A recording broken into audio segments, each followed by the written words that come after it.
Hello everyone, this is Nash. Today we are going to talk about the derivative of a to the x power, and quite different from the derivative of a general function like x to the nth power, because the variable itself is now at the power position, so it is totally a brand new challenge.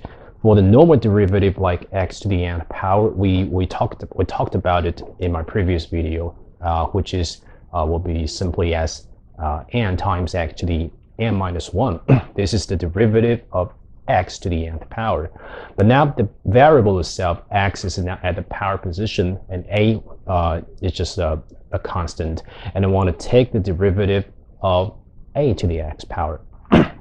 In order to solve this problem, the first step is going to be, I would just simply let all this term be a to the x power be y. That's going to be my first step.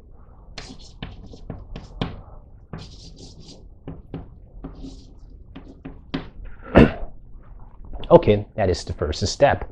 And the second step, personally, I think is the key step. That is the natural log y is going to be natural log a to the x power, and based on the characteristics of logarithm, is going to be equal to x times natural log a. Is everything okay?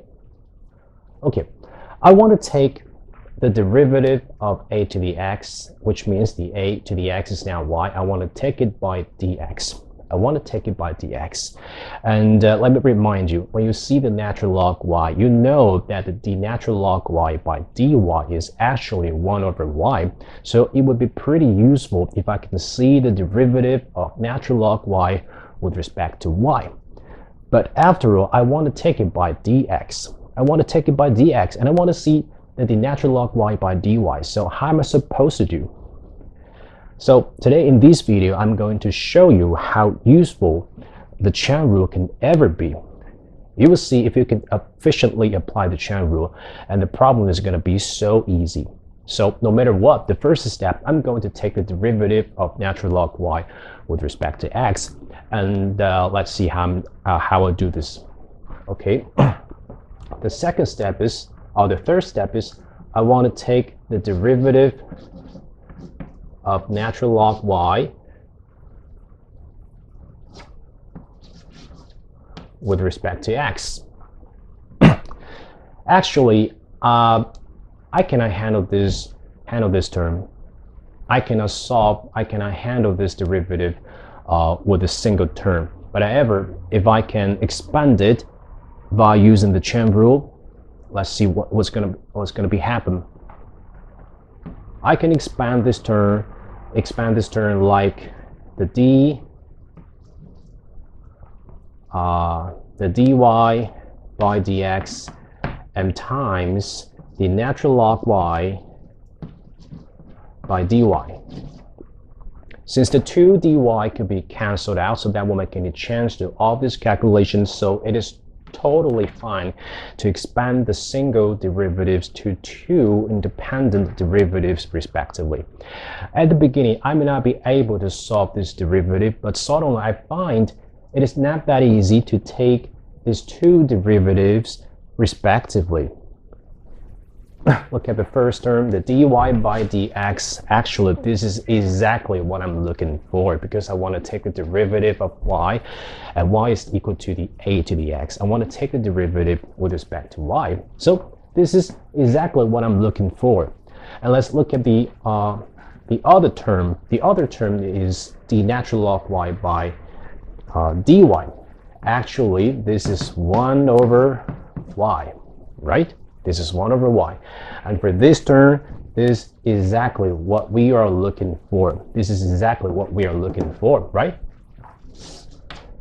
So, and look at the term on the left-hand side, the x times natural log a. The natural log a is a constant, so you don't need to care about it. And you want to take the derivative of x to the x. This is basically 1. So all this term is equal to natural log a.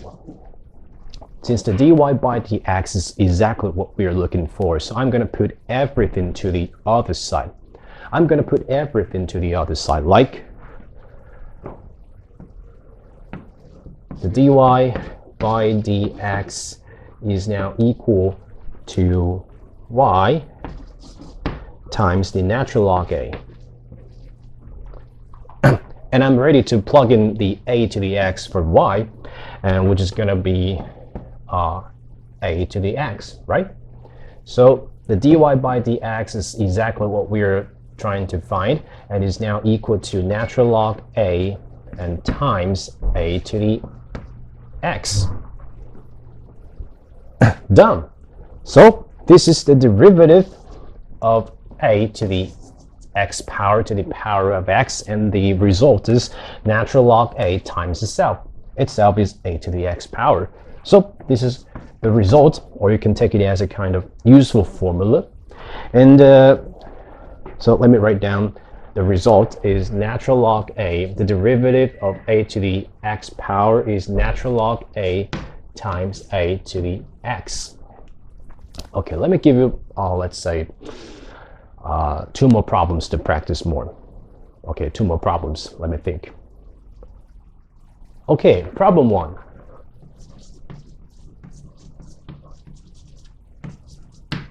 Problem 1. If y is now equal to 3 to the x, and I want to find out the derivative of y with respect to the x, and based on the formula we've just got a few minutes ago, this is basically natural log 3 times itself, times 3 to the x power to the power of x. Done. Quite easy. So are you ready to level up? Problem 2.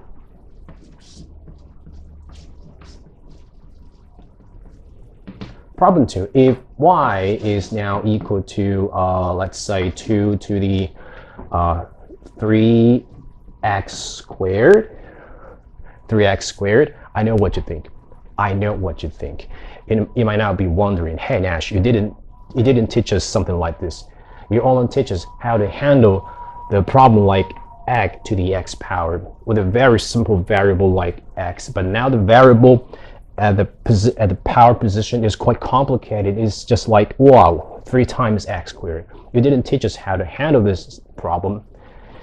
Actually, I did. It's just not that apparent. In this video, I'm going to show you how useful the chain rule can ever be. At the beginning, I may not be able to handle this term. The d natural log y by dx, I may not be able to handle this term.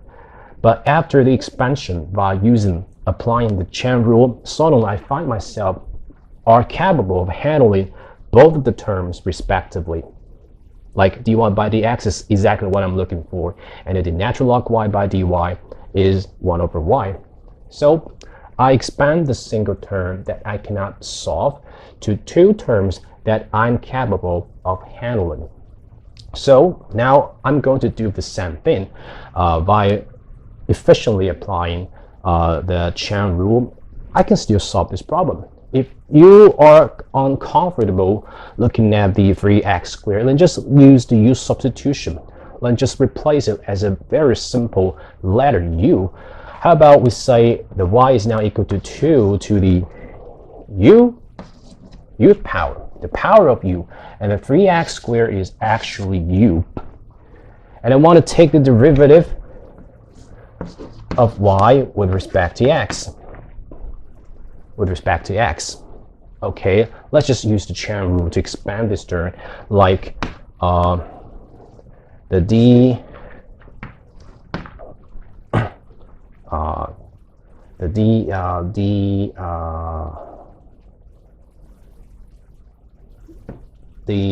y by du, yeah, the dy by du times du by dx.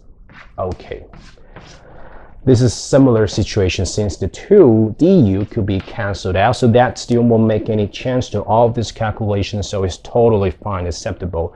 I may not be able to solve the dy by dx, but now I think I can solve the dy by du, because the dy by du, let me write it down as right here, the dy by du is actually d 2 to the uth power with respect to u. And according to the formula we just got in this video, the dAx by dx, the derivative of a to the x power with respect to x, is natural log a times a to the x power. And the derivative of 2 to the uth power with respect to u is basically natural log 2 and times 2 to the u. So we do know how to take the derivative of this term, right? And for the other term, it is even more easier because this is the derivative. This is the derivative u. We already let u be equal to 3x squared. So the derivative of u with respect to x is even more easier because this is the derivative of a general form, which is 6x. Or to be more detailed, 2 times 3 times x to the first power. So we now get this, the dy by dx is actually natural log 2 times 2 to the u and times 6x. And let's just rearrange all this result a little bit, which is going to be 6 times natural log 2 times x and times 2 to the, let's just plug in 3x, let's just plug in 3x squared. 3x squared for u is going to be 2 to the 3x squared. Done. All right, the result might look a little bit fruitful, or you can say complicated, but actually for all the processes, it's not that hard as you imagine. If you can apply the chain rule efficiently and also using the formula we just talked about in this video, you will be able to solve all the similar problems, no problem. Okay, hope you like this video. This is Nash. Happy New Year.